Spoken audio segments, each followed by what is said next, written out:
Selamat datang di channel saya Serangga Gatal. Jangan lupa di subrek, like and share. Mimin doakan semoga kita sehat semua. Oke, kita mulai.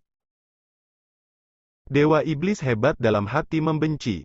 Dewa penyihir hanyalah karakter kelas menengah kekaisaran biasa di dunia dewa, namun ia bertindak dengan kesombongan seperti itu. Dalam hal kekuatan tempur, dewa bertuah hanya sebanding dengan kekuatannya dari 30 juta tahun yang lalu. Perbedaan saat ini antara kekuatan tempur mereka sangat besar. Namun, dia masih tetap tak berdaya. Dewa penyihir memegang inisiatif dalam rencana ini. Dia, dewa iblis hebat, telah dipilih sebagai mitra oleh dewa penyihir hanya karena identitasnya yang mengakar dalam dunia klan Xia. Dewa bertuah, tengkorak ilusi raksasa menggeram rendah, tubuh berdaging yang akan aku turuni mungkin telah dihancurkan. Tetapi apakah kamu tahu bagaimana itu bisa dimusnahkan? Bagaimana itu dihancurkan? Ilusi berjubah emas menatap kosong. Markas besar fraksi iblisku belum pernah ditemukan sejak lama sejak kemunculannya. Namun hari ini, itu diserang, dan bahkan tubuh berdaging aku turun ke dihancurkan. Tapi kenapa? Kata tengkorak ilusi raksasa itu dengan dingin. Itu karena kekuatan tempur Xia Clan jauh lebih tinggi dari yang kamu bayangkan. Kecuali jika kamu mengetahui bagaimana aku telah dikalahkan kali ini, aku percaya base clan kamu akan menderita nasib yang sama tidak terlalu jauh di masa depan. Petik 2. Rencana itu belum dimulai, kegagalan pada titik ini mungkin tidak mengarah pada kerugian yang berlebihan, jawab pria berjubah emas ilusi ini dengan dingin. Bahkan jika itu dimulai, kamu pada akhirnya akan menghadapi kekalahan, kata tengkorak ilusi raksasa dengan percaya diri. Kehilangan mengerikan ini mengungkapkan kepada aku aspek menakutkan dari klan Xia serta alasan kegagalan kamu yang akan terjadi. Apa sebenarnya itu? Ilusi berjubah emas mengerutkan kening. Pertama-tama kita harus menandatangani perjanjian baru, kata tengkorak ilusi raksasa. Lalu aku akan membagikan semua yang aku tahu denganmu. Kekalahannya justru disebabkan oleh Dong Bo Sueying, namun rahasia ini belum diungkapkan kepada publik. Tentu, klan Bes belum mendengar tentang hal itu. Dewa iblis besar menggunakan metode ini dengan sengaja untuk menakuti dewa penyihir. Kamu tidak lagi memiliki avatar dewa. Menurut kamu apa yang membuat kamu memenuhi syarat untuk berada di sini? Pria ilusi berjubah emas itu dengan dingin bertanya. Rahasia tunggal dari klan Xia? Tidak, meskipun aku mungkin telah membayar harga yang sangat besar untuk mengolah avatar, aku masih mau mengusahakan yang lain. Tengkorak ilusi raksasa itu menggeram. Dia telah menderita kerugian besar, dan kecuali dia bisa berpartisipasi dalam rencana ini dan menuai hasilnya, kerugian itu tidak akan sia-sia. Dia bersedia membayar harga yang lebih besar untuk itu agar berhasil. Lagi pula, begitu rencananya selesai, itu akan menghasilkan keuntungan besar. Itu harus berhasil. Kamu akan berkultivasi yang lain. Pria berjubah emas ilusi memulai. Tapi tidak ada cukup waktu. Dan itulah mengapa aku perlu rencana untuk ditunda selama 50 tahun lagi. Itu juga alasan mengapa aku meminta kamu untuk menandatangani perjanjian baru, kata tengkorak ilusi raksasa. Selama kita menandatangani perjanjian, secara alami aku akan memberitahumu segalanya. Di langit terbuka, pria ilusi berjubah emas dan tengkorak ilusi besar saling berhadapan di kejauhan. Untuk sesaat, mereka berdua diam. Baik, maka kita akan menunda selama 50 tahun. Ilusi berjubah emas mengangguk. Mereka memiliki rentang hidup yang panjang, jadi dia bersedia menerima penundaan selama 50 tahun. Kalau begitu kita akan menandatangani perjanjian baru. Tengkorak ilusi raksasa itu menunjukkan ekspresi kegembiraan. Baik. Secepatnya. Selembar kertas dengan warna emas yang tidak jelas muncul di udara. Itu tertutup banyak segel khusus. Di bawahnya ada ilusi samar tentang pulau yang tampak aneh. Segera, dua nama muncul di bagian bawah kertas, ditulis menggunakan segel khusus yang sama. Perjanjian telah ditandatangani. Ilusi berjubah emas segera berkata, cepat, beritahu aku. Apa rahasia klan Xia yang menyebabkan kekalahanmu? Itu disebabkan oleh satu orang tengkorak ilusi raksasa dimulai, Dong Bo Sueying. Dia, ilusi berjubah emas terkejut. Dia punya perasaan dia telah skamet. Kamu kehilangan karena transendensia klan tunggal. Jangan meremehkannya. Jika kamu melakukannya, kamu akan dikalahkan karena dia juga. Oh, dia memahami makna sejati lainnya di atas makna sejati dari pendidikan ekstrimnya. Yang satu ini unik karena memungkinkannya bersembunyi di dalam dunia lain dari dalam yang dia bisa amati dunia nyata. Dengan menggunakan kemampuan ini, dia menemukan lokasi dari 5 jenderal iblis serta lokasi markas besar iblis-iblisku. Dia bahkan menarik tubuhku yang berdaging ke dalam dunia lain itu. Aku bisa merasakannya dihancurkan beberapa saat yang lalu. Apa arti benar yang aneh ini? Dewa penyihir dalam hati terkejut. Aku menduga itu pasti terkait dengan makna sejati dari Miraj atau makna sejati dari bayangan, Dewa penyihir menyimpulkan. Dongbo Sueying ini baru dibudidayakan selama kurang dari 100 tahun, namun dia sudah sangat menakutkan. Menurut rencana awal kita, saat kita mulai bergerak, dia pasti akan menjadi lebih kuat. Tidak ada tempat yang tidak bisa dia jangkau, dan jika kita ditemukan tidak siap, dia dapat sepenuhnya menghancurkan rencana kita. Kami sudah membuat persiapan kami, kata Dewa Bertuah. Karena kita tahu betapa tangguhnya dia, maka sudah saatnya untuk memusnahkannya. Memang, makna sejati Miraj adalah mistik dan tidak dapat diprediksi. Tidak hanya pengguna bisa bergerak tanpa bayangan atau jejak, itu juga puncak teknik ilusi. Sementara itu, arti bayangan sejati mungkin tidak terdiri dari teknik ilusi, tapi itu bahkan lebih ganas.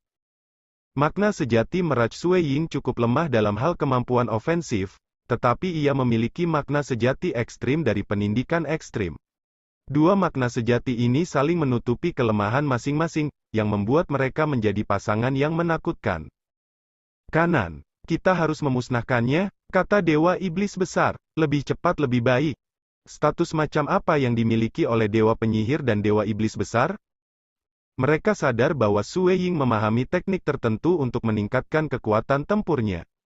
Tapi dia masih transenden belaka, itu terlalu mudah bagi mereka untuk menghancurkannya.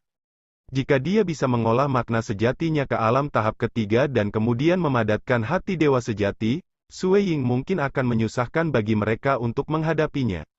Tetapi sekarang, hanya dalam 3 jam, Dewa Penyihir dan Dewa Iblis Besar sudah membuat rencana untuk memusnahkannya. Semua harta yang dibutuhkan telah dikumpulkan. Satu-satunya alasan mereka bahkan membutuhkan 3 jam adalah bahwa harta khusus tertentu harus dikirim oleh kuil temporal melalui reinkarnator yang secara pribadi turun ke dunia hutan kelautan. Semua persiapan sudah selesai. Sekarang, mereka harus menunggu. Pertama, mereka akan menemukan Sueying.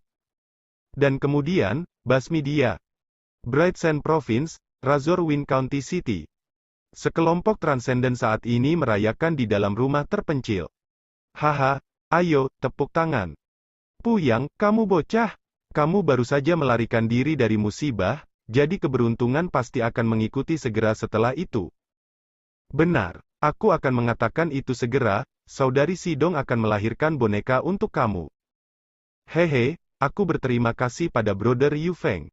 Aku akan menunggu untuk memeluk boneka aku ini kalau begitu. Yu Feng, Zhang Peng, Puyang Bo, Sueying, Cheng Qing sedang minum-minum dan mengobrol, sementara Jing Qiyu menemani Sidong. Ikatan di antara mereka sangat kuat. Mereka tahu Puyang telah menderita sakit yang menyiksa selama 6 tahun. Jadi, sebagai saudara yang baik, mereka datang untuk menemaninya dan membiarkan dia melepaskan perasaannya sebanyak yang dia inginkan. Aku sudah mendengar serangan di markas besar iblis akan dilakukan segera. Benar-benar sulit dipercaya, bahwa bajingan si Tu Hong sebenarnya adalah bajingan sehingga ia melemparkan telurnya ke fraksi iblis. Dia bahkan berkomplot melawan saudaranya, muridnya sendiri. Yu Feng marah sampai-sampai dia mengepalkan giginya. Aku benar-benar berharap bisa menggunakan metode siksaan fraksi iblis sendiri padanya, biarkan dia tahu bagaimana rasanya menjadi orang yang menderita siksaan. Tidak banyak yang harus dimarahi sekarang. Dia sudah ditangkap, dan kurasa Xia Clan tidak akan dengan mudah melepaskannya, Puyang Bo dengan santai menjawab.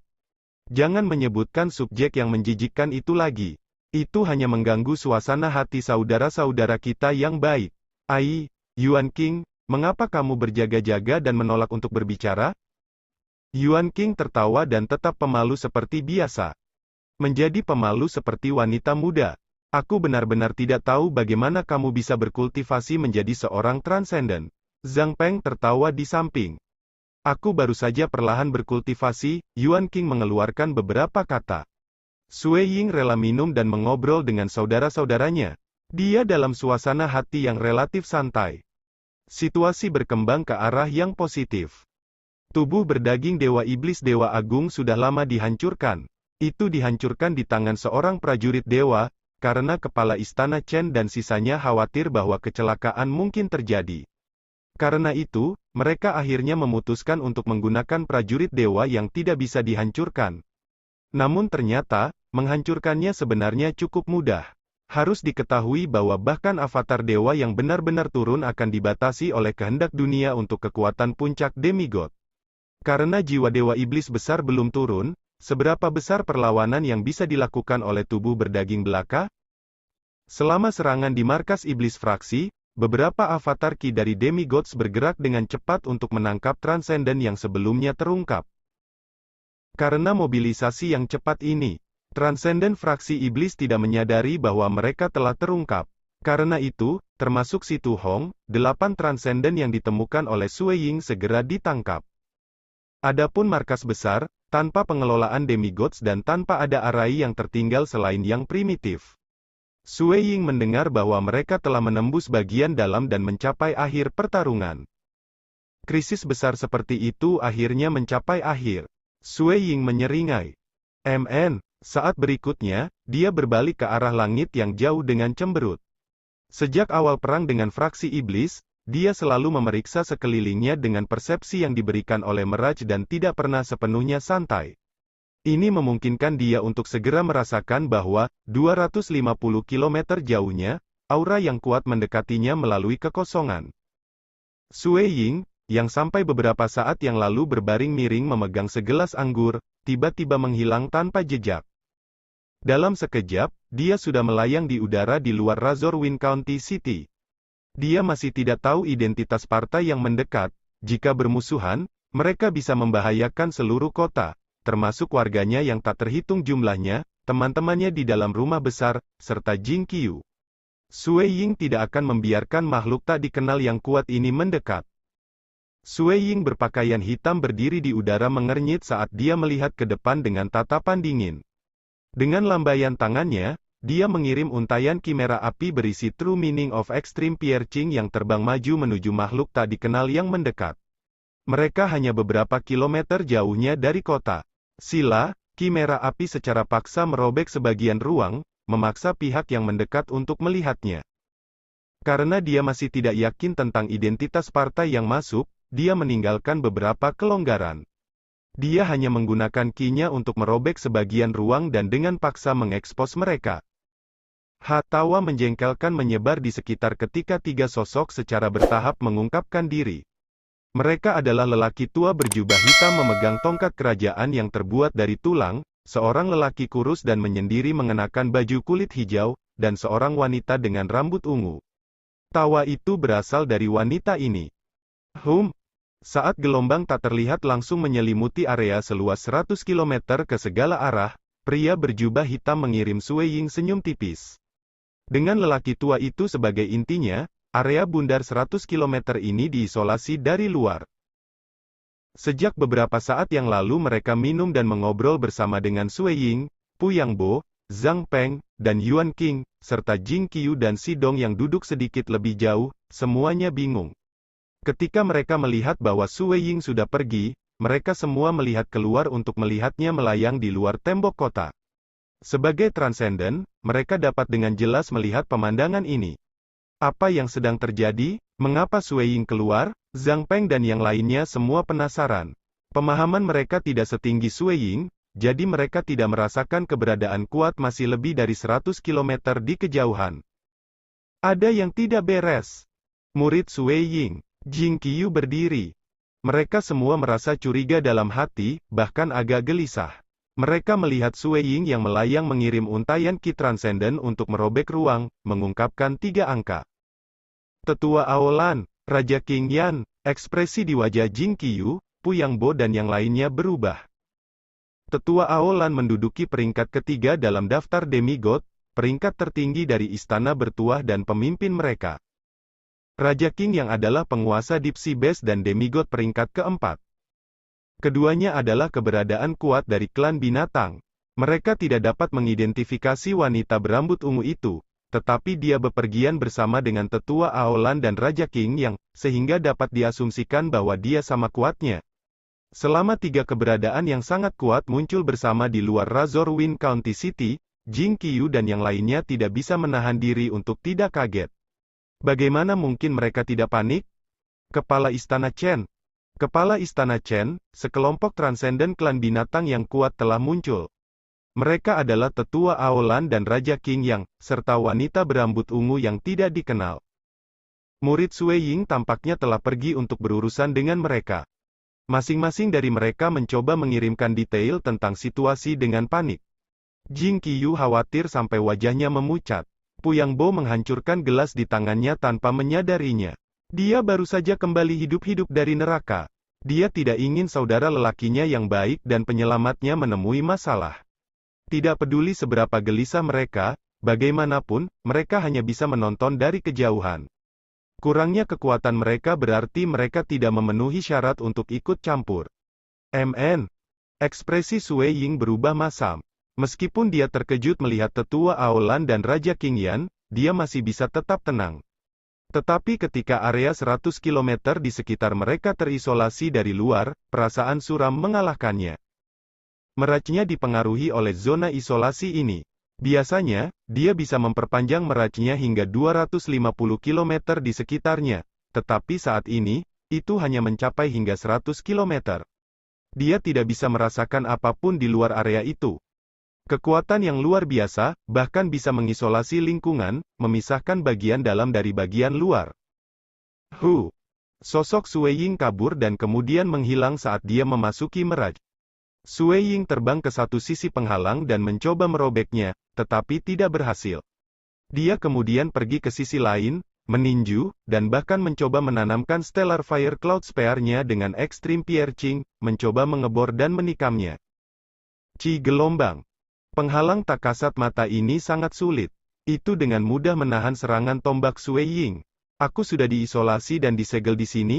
Dia melihat keluar. Di dunia nyata, tetua Aolan dan yang lainnya tampak tenang. Dia berkata kepada dua lainnya, Raja King Yan, Ratu, kalian berdua tinggal di sini. Aku akan meletakkan beberapa arai. Para demigods dari klan Xia akan segera tiba. Silakan, wanita berambut ungu itu secara acak melambaikan tangannya. Tetua Aolan tidak mempermasalahkannya. Dia dengan mudah melewati penghalang seolah-olah tidak ada apa-apa di sana dan kemudian meletakkan arai dengan melemparkan beberapa alat di sekitar penghalang yang telah dia persiapkan sebelumnya. Segera, alat-alat itu membentuk susunan besar yang dengan cepat diaktifkan. Dengan suara gemuruh, susunan mulai memengaruhi sekeliling, mengisi langit dengan kilat. Sebagai arai lain diatur, petir menyebar ke Razorwind City. Ledakan, beberapa petir menyambar ke kota, merusak dinding yang mulai runtuh. Beberapa manusia langsung berubah menjadi abu sementara yang lain mulai melarikan diri untuk hidup mereka. Arai terus bertambah besar, menyelimuti kota dan sekitarnya dalam kilat. Terlepas dari arah manapun, kota itu tertutup petir dan api. Jauh di udara, awan hitam menyatu di atas kota, berputar-putar dan mengumpulkan kilat. Kamu tampak sangat percaya diri. Sui Ying meninggalkan meraj, kembali ke dunia nyata, dan melihat ke arah para ahli di depannya. Begitu dia menyadari identitas mereka, dia telah mengirimkan informasi ke kepala Istana Chen. Dia sekarang perlu menghentikan mereka, untuk membeli lebih banyak waktu sampai demigods dari klan Xia tiba. Tentu saja, wanita berambut ungu itu menunjukkan senyum jahat. Beberapa saat yang lalu, tetua Aolan menyebut kamu sebagai ratu. Meskipun aku memiliki sejumlah besar informasi, aku belum pernah mendengar keberadaan kamu di dunia klan Xia. Sui Ying melanjutkan, tidak ada orang dengan gelar ratu. Wanita berambut ungu dengan puas menjawab, kamu harus bangga bahwa aku akan mengekspos diriku hanya untuk berurusan dengan kamu. Mau menebak, kamu harus bisa menyadari identitas aku, katanya sambil bermain dengan jari. Kuku jarinya sangat tajam dan lebih panjang dari jari itu sendiri. Di masing-masing ujungnya, seutas sutra putih terjerat dengan benang lain yang lebih kecil dan tak terhitung jumlahnya. Terlepas dari ukurannya, utas ini terlihat kuat dan kokoh. Ekspresi Sue Ying berubah ketika dia melihat benang putih. Kamu Spider Queen? Di antara klan Bes, ada beberapa ras kuat yang lahir secara alami seperti naga Titanic. Dragonkin memiliki banyak varian berbeda, tetapi naga Titanic adalah yang paling terkenal di antara mereka. Ada juga beberapa ras langka yang bahkan lebih kuat dari naga Titanic, tetapi mereka sangat langka sehingga jarang satu pun muncul setelah jutaan tahun. Sang Ratu Laba-Ruah adalah eksistensi semacam itu, jenis Bes yang istimewa. Dia dikenal sebagai Ratu Laba-Laba yang paling menakutkan. Ketika dia berhasil berevolusi, kemampuan bawaannya sendiri akan menempatkannya di 5 besar peringkat demigod. Bahkan Royalty Deep Abyss Demon tidak bisa berdiri peluang di depannya, karena mereka bergantung pada kultivasi mereka untuk menjadi kuat, sedangkan Spider Queen hanya membutuhkan kemampuan bawaannya. Aku tidak akan pernah berpikir bahwa klan Bes era ini akan memiliki Ratu Spider. Sue Ying dengan dingin tertawa. Terutama tidak ada yang begitu tersembunyi. Aku merasa terhormat telah membuat kamu secara pribadi keluar untuk berurusan dengan aku. Belum lagi demigod peringkat ketiga dan keempat yang menyertai kamu, Tetua Aolan dan Raja King Yan. Sue Ying terus berbicara untuk mengulur waktu lagi. Dia hanya membawa orang emas dan pelindung lapis baja hijau bersamanya. Dalam bentrokan langsung, akan lebih baik jika berakhir sebagai pertandingan genap. Dia tidak punya harapan untuk menang, jadi dia hanya bisa mencoba untuk membeli waktu. Spider Queen dengan angkuh tertawa. Dia tidak keberatan upaya Sue Ying untuk mengulur waktu. Tindakannya membuat Sue Ying merasa tidak nyaman. Arti sejati dari penindikan ekstrimnya telah terungkap ketika ia menyerang sarang iblis. Sementara makna sejati merajnya telah ditahan sampai batas tertentu, yang menunjukkan bahwa musuh-musuhnya telah bersiap. Mereka bahkan membiarkannya mencoba mengulur waktu. Apakah mereka bodoh? Apakah tetua hebat Aul? Sekian dulu update-annya, tunggu lanjutannya di channel saya Serangga Gatal, di subscribe ya guys. Terima kasih.